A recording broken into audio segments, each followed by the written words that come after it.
Very good evening, folks. A very happy Friday night. I said I'll pop on for about 45 minutes, have a chat with you just in regards to the game, the weekend against Libby. Just transfer talk, just the mood since Wednesday as well, and moving forward going into this crucial 10 days for Celtic with three crucial games ahead as well. So I said I'll pop on. I hope everyone is doing all right. Comment below your opinions on Wednesday night, how you're feeling about tomorrow, how you're feeling about this game in Kazakhstan on Tuesday night as well. And if you haven't been on the YouTube channel, come on the Hoop Celtic, please do go over and subscribe there as well. It would be appreciated. Got a few people tuning over on Facebook. A very good evening to you. Hope you are doing well. Look, I'm not going to go on and moan about it too much about what happened on Wednesday night. I done an hour and a half of chatting about a full time of the state of affairs regards to transfer activity at the club this summer. Since the last 6 weeks hasn't been good enough. I said it a couple of times, weeks upon weeks leading up to this game. We're playing with fire regardless who the opposition is. It's the mentality, and we didn't just weren't good enough the other night. We should have won 2 or 3-0 going into it, but that was the mentality you expect because we're at home. You have a full crowd.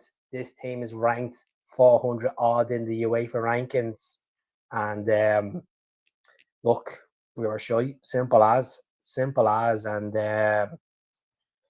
we need to learn from our mistakes and stop taking teams for granted. And we're very poor up front. Adamita is out this weekend, and you know what? It sounds terrible when I say this, but it's a bit relief because he hasn't been cutting the sauce.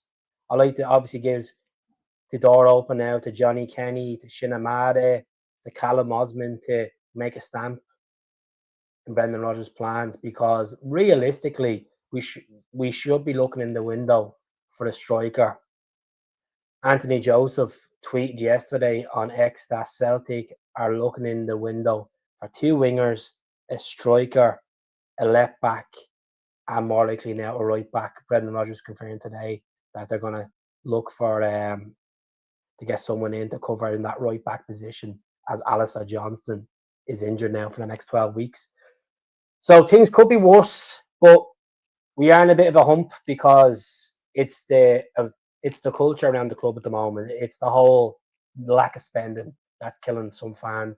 Some fans that are watching my podcast, some fans that comment on my Facebook, clearly don't see that we are worse off than we were last year, and they think that some fans like ourselves that are actually concerned about the manager's situation, how the manager is always the person in the middle that has to give an update regards his contract, regards the players. There's no clarity from the board. There's no clarity from the club. And I remember during lockdown was always we used to call them Statement FC. I hope we're not going back to that road again. So the positives is we won our first two league games, which we're going to play tomorrow at home against Livingston. They've come to Celtic Park 20 times and they've never won 20 times at Celtic Park. So that's the benefit on that side. They've only been beaten once so far in this so far in the campaign, which was against Hibs at home 2-0. So David Martindale, he'll know that Celtic will probably rest a couple of players going into this big game on Tuesday night. And I'm gonna put up my squad as well on the screen. I would start. We're gonna get people commenting below saying I won't play this player, I won't play that player. These are all entitled to opinion. These are welcome to say what he's want to say. But to the certain fans that actually gave me a lot of abuse yesterday of slagging how my vocabulary is, regards to how what my grammar is about particular posts on Facebook, get a fucking grip of yourselves, first of all, because at the end of the day, I don't have the time and the energy to sit down and write everything perfect, put everything on point like other pages. I'm sorry I don't have them resources. I'm sorry I don't have 5 people running my page for me at one time. I just don't have it. Simple as. So give me credit where it is. I've done this page for since 2011 and it's at 75,000 on Facebook. And a massive thanks to previous admins I did have. I'll just have me and Holly now, and Holly does a good job. So I'm going to go through the comments on YouTube, on Facebook. I just feel like we're in this position where 70% of Celtic fans are woken up and realised the board are taking the piss. Simple as the board are taking the piss. They're not being productive to the level where we shouldn't be in this mess. We should have players in a couple of weeks ago. And I feel like Brendan is being put under the bus. Brendan was asked again about his future today, and he said, look, he has to earn a contract. Yes, it's all down on performances. But at the same time, you got to look what he has brought in the past. He's brought us a double treble. We went on an invincible run. Yes, he left in February 2019 for Leicester City, and that was a controversial move in that part of that season. A lot of people hate him after it, but that's all forgiven. People are starting to wake up and realise this board ain't ambitious enough. If they're ambitious enough, go out and spend 25 million in the next 10 days. I'd love to be coming on to this podcast on the 2nd of September, the day of my birthday, when I'm sitting in Santa Ponza saying, well, you know what? Fair play to the board. They actually got their finger out. But the chances that of a scale 1 to 10, I'm probably going to say a 5 right now. It all depends. It all depends on Tuesday night over in Kazakhstan. So I want to get through the comments. Please comment below. If you're on Facebook, if you're on YouTube, please subscribe to the channel. It's free as well on YouTube. There's no point in me coming on and doing these podcasts if no one's commented. I could talk all I can, but I want to see the engagement. That's the most important thing. But so there's some news anyway. Mark Attilio is leaving Celtic. Surprise, surprise. He's gone on a permanent move to Rapid Vienna in Austria. So the deal is reportedly 1.3 million. And what happened was with this deal, a couple of weeks ago, he was meant to go on loan to Rapid Vienna. But Celtic have agreed a permanent transfer for him to be sold to him. He's 23 years of age. He's only played one competitive game for Celtic. And I wish him the best. Simple as. Wasn't good enough for the club. Wasn't good enough for the manager. Wasn't a part of the manager's plans. It wasn't a Brendan signing. Simple as that. And he went back to Melbourne last season alone. Got a bit of football there on his belt. But we seen him over pre-season. Didn't look the sharpest. And look, I hope he rips it up over in Rapid Vienna. I'm sure he's had a chat with his former teammate Nicholas Kuhn, who he signed from there. So hope he has a good one. But 1.3 million back into the war chest, which we don't see much of the war chest. 3 million spent, just over 3 million spent in this window. It's frustrating. It's frustrating. And I don't want to, as I said, I don't want to come across on this podcast that I'm moaning and I'm crying 24/7. I'm moaning about the board. It's just the reality.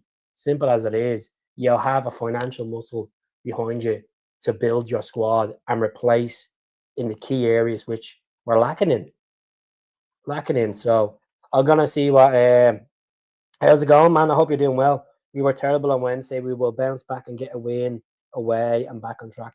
I hope so. Look, they will be well up for it. Cara, they will definitely up for it. They will have the home. It's going to be a sellout as well. The traveling could play effect. It depends on how we play this weekend. It's a bit rotation as well. I'm going to put up the squad in a couple of minutes who I'd play against Livy. But my opinion, it's just my opinion. I agree with you there. We'll be in the Champions League come again.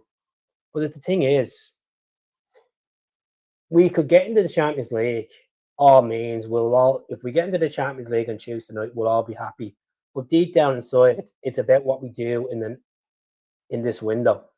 There's no point of us going into the Champions League and not replacing Kyogo, not replacing Kuhn, not getting a defensive midfielder, not getting cover left back, not getting cover right back. That's the concern here. That's the big concern, Robert. Like, there's no point going into competition and getting hockeyed for the money. Like, if we were spending the money, I'd be like, oh, love us in the Champions League because we're not spending the money. It has me worried a little bit, to be honest. You know, we are the Champions League club, but we're not a Champions League squad. Simple as.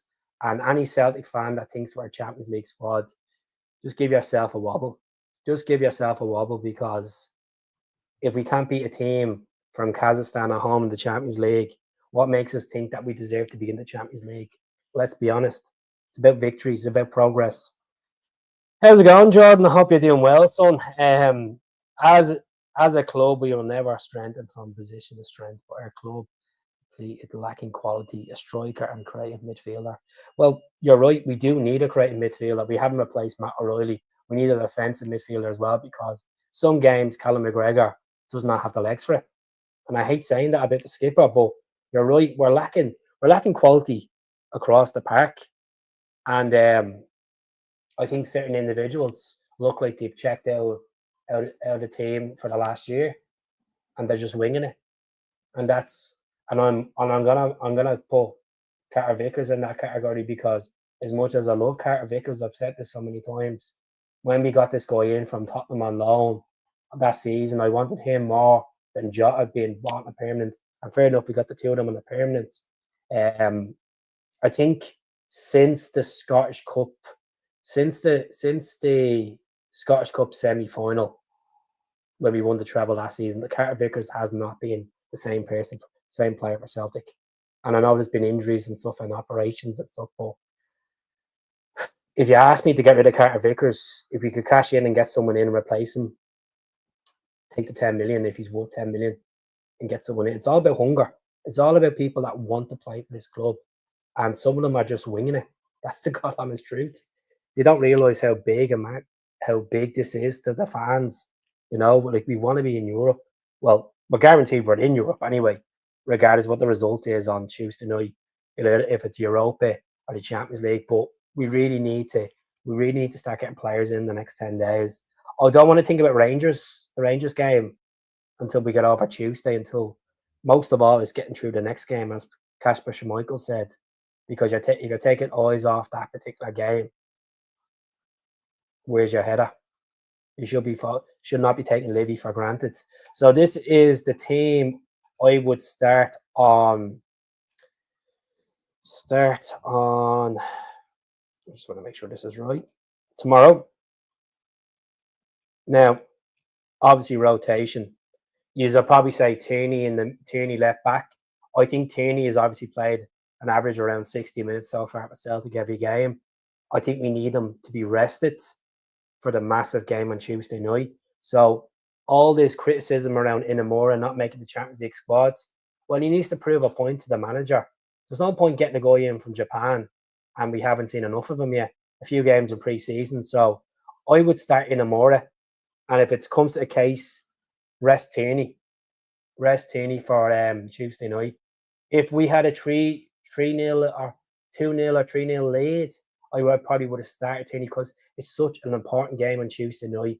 You'd have to rotate the squad. Simple as we have the lads are going to be doing a lot of mileage over there to basically the Chinese border, you could say. I'd start Dane Murray. I thought Dane Murray was pretty impressive against Falkirk, obviously getting a goal that night as well. Falkirk's a Premiership side now. Livingston are around the same level as Falkirk. Dane Murray, I think, why not put him in there? There's been a lot of criticism of Liam Scales, so I'll put Dane Murray in there. I don't know if GSP is going to be fit for the game, so I haven't heard much about him since we signed him.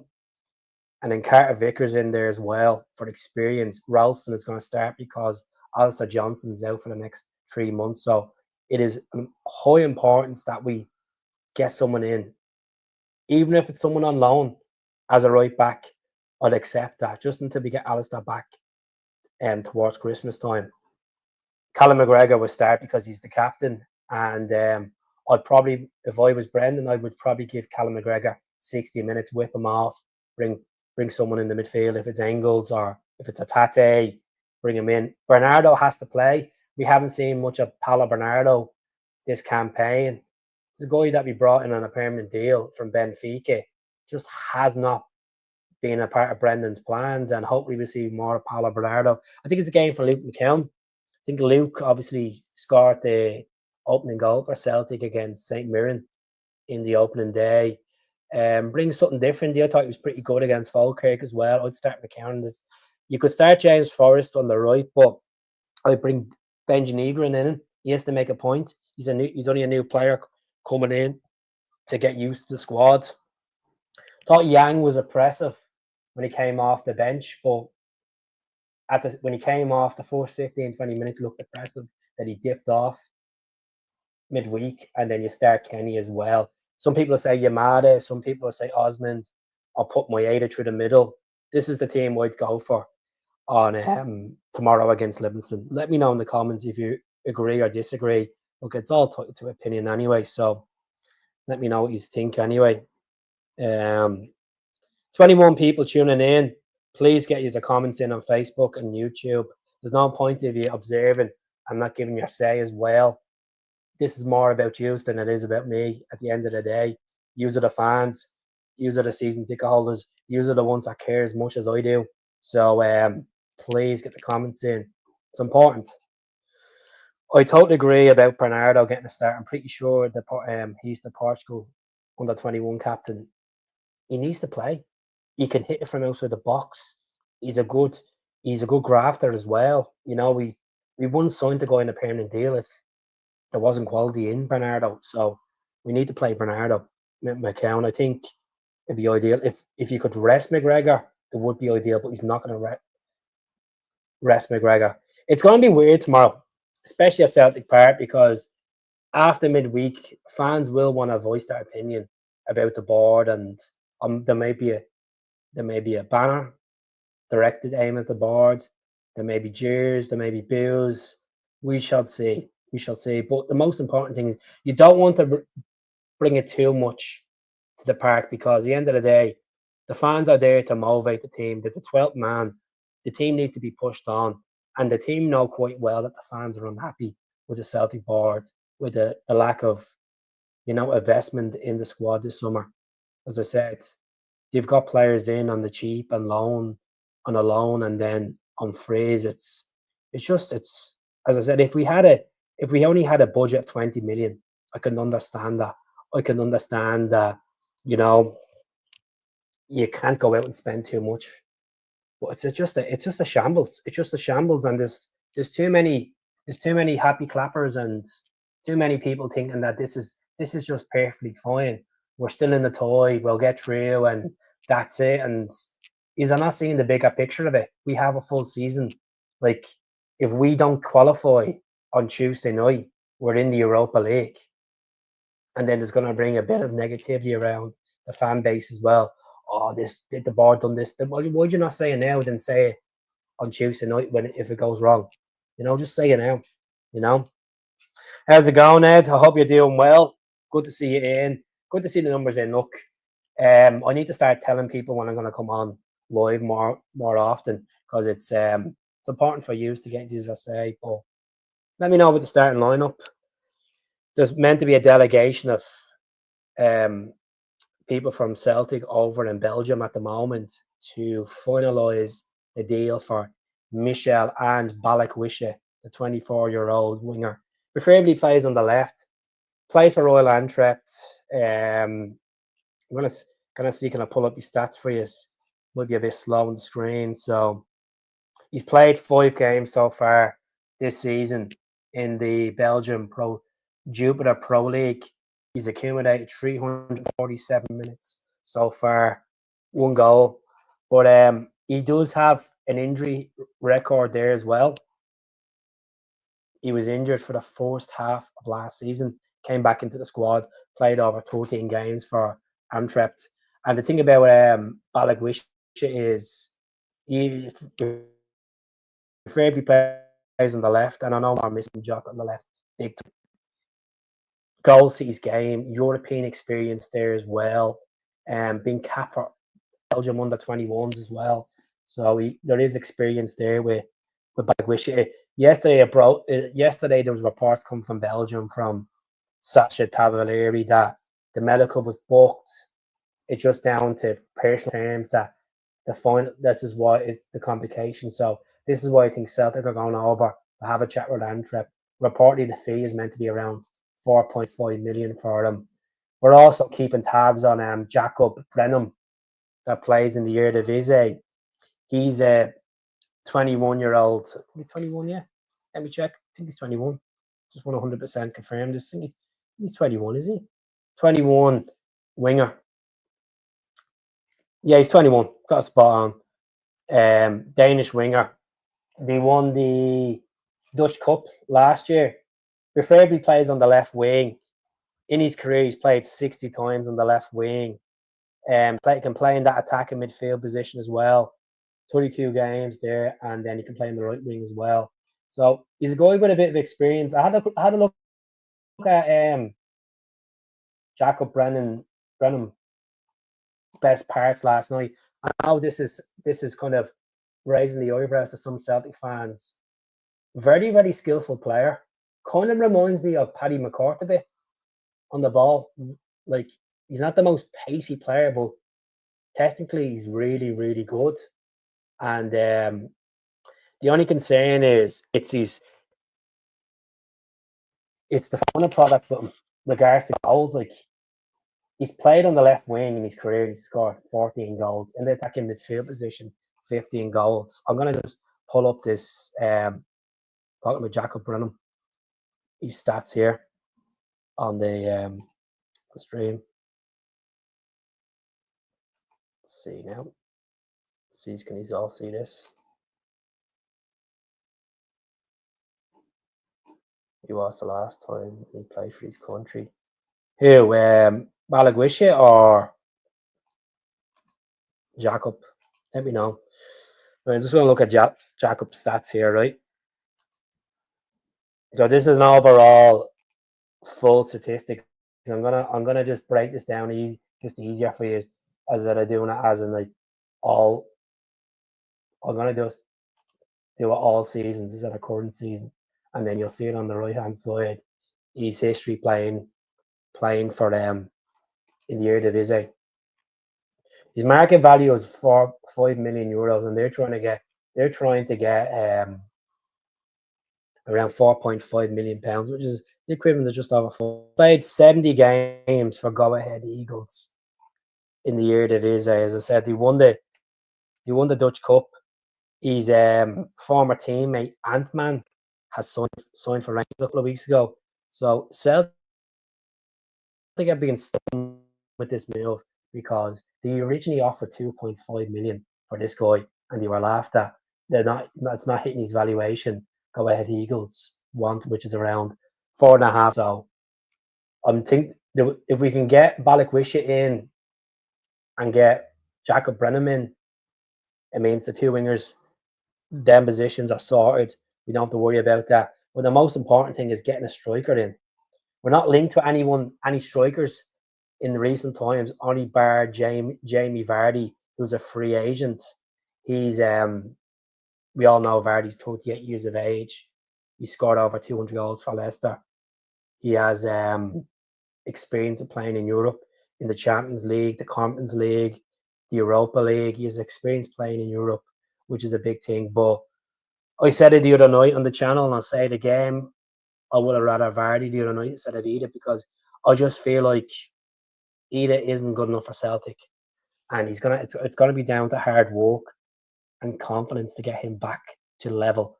And he's a non-starter for me. I know he's injured now for tomorrow's game, but when he is fit and ready, I wouldn't be putting him back in that starting lineup. He has to earn his place and start scoring goals.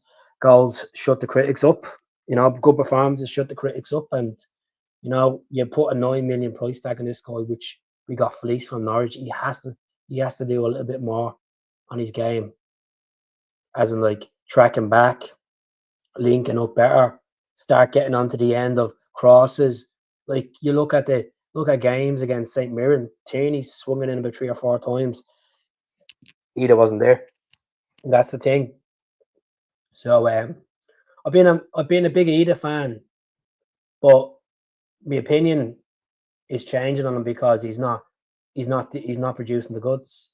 And simple as, and I'm not throwing him under the bus. I'm just saying that he needs to work harder to earn his place in the squad. We definitely need another striker in, more of experienced striker as well. If it's, I know people won't like the thoughts of Jamie Vardy, 38 years of age. Is that the way we're going? Well, if he's a proven goal scorer, I'd rather him in than someone that only scored 12 goals. 17 goals in 120 games for Norwich City. That's my opinion. So yeah, we'll see what happens. But yeah, what else? What else is there to talk about? I've been on this for half an hour. I'm confident that we'll beat Livy tomorrow, regardless who starts. Confident it will be about 2 or 3-0. But they need to turn up. And I know Livy will be analysing the game of Celtic midweek, and some of the legs will be a bit tired. But you have to turn up. It's simple as it is. The league is the bread and butter. We want to be getting maximum points. We don't want to be dropping points at home to Livingston going into a Glasgow derby next weekend. It's all about having that perfect start to the league, showing that we are good enough. And I know Rangers are playing St. Mirren the weekend. It's not about their results. It's about what we do as a team. It's about what we do as a collective. As in, do you want to start smashing the balls from outside the box and desting the keeper instead of dragging the ball into the back of the net? That type of football doesn't always work. Will Brendan Rodgers change his tactics during the season to maybe 2 strikers up front? I don't know. It's just maybe some teams are just predict that know that Celtic are going to have a lot of possession football, and the average of possession football we do have at home is around 70% per game anyway. So